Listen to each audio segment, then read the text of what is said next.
All right, everybody, welcome back to the channel. Please like and subscribe if you haven't done so already. Today I'm going to be going over the mini split install recently completed for the garage. Just kind of covering some basics there, what I spent, was it worth it, quotes I got, things like that. And a quick rundown of the system I went with. So this is the system that I went with. It's a Goodman E-Series 18K. It's got a Gobi 2 condensate pump on it. The line set I could have hid in the wall. It's a garage. I'm not really worried about that. And this is a interior wall behind this. It backs up to like the mud room area like that. So what we did is we went down underneath the base plate there for the floor, through the basement, and then I'll show you on the side here where it comes out. This thing's super quiet. It's cooling 72 out here right now is what I've got it set at. And like I said, it's super quiet. No complaints so far at all from the indoor side. So stepping out here, this is the outside unit here. So a little bigger than what I thought it was going to be in pictures. Obviously, you know, they do supply measurements, but this worked out. I wanted to set it a little further back and go in between the propane tank there and the fence, or even the back side of the house, and there just wasn't a good spot to do that.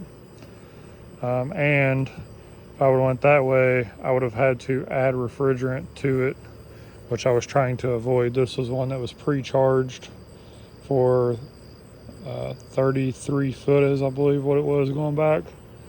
So I tried to stick with that and not have to add anything there. Going back to do things over, the one thing I would change, this black wrap. It's not bad, but if I was going to do it over, I'd probably try to drill a 3-inch hole there instead of the, I think it's like 2.5, 2.25, somewhere around there for the sleeve.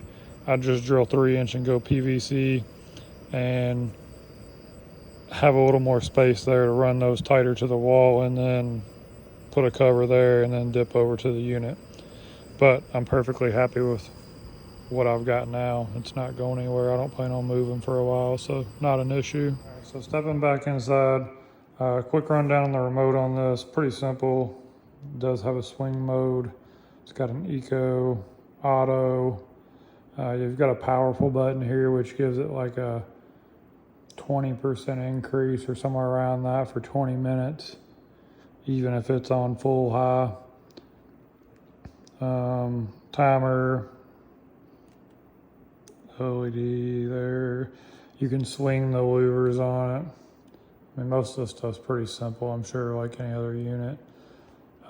Doesn't have any of the Alexa or anything like that built in, which I was kind of looking at originally, but price point just wasn't there for it. All right, so let's talk price. Price wise on these, I was at, I've got like 3 quotes from different companies. Those range anywhere from $4,500 for a Daikin 18K single unit mounted on a wall right where I've got it, up to $14,000 for 2 12K units mounted on the back wall over here. I'll show you in a minute, but more long ways with the garage instead of the short wall. There would have been 2 of those running.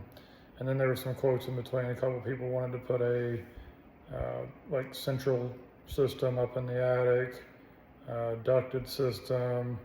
There was one more that was 2 of the ceiling cassettes they would have went, which I didn't mind the idea of that, but I'd read some different things about them, and it was also double the cost of that base 4,500.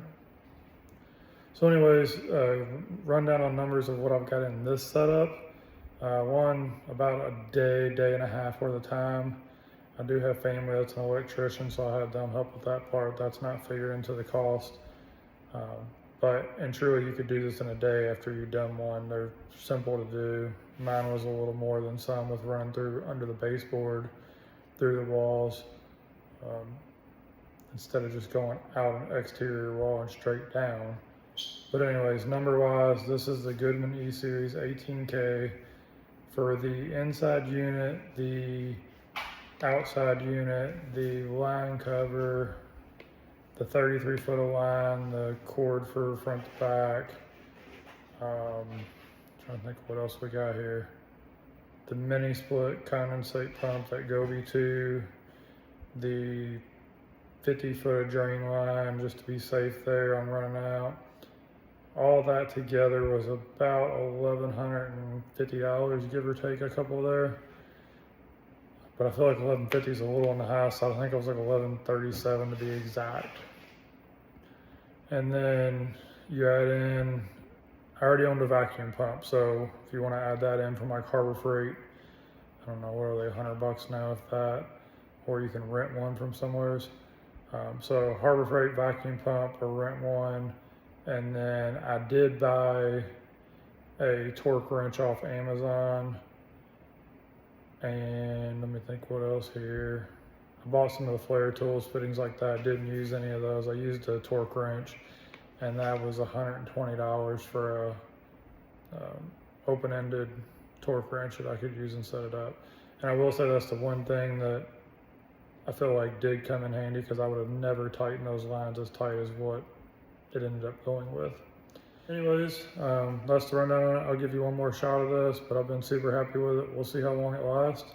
I'm sure there's going to be some people chime in here and tell me everything I've done wrong, but for you know, grand scheme of things, even counting the torque wrench time, and if I had to, you know, count what I supplied and food and things like that for the days of labor of help, I'm way less than $1,500 in this thing, and the garage is sitting at a cool 72 all day long.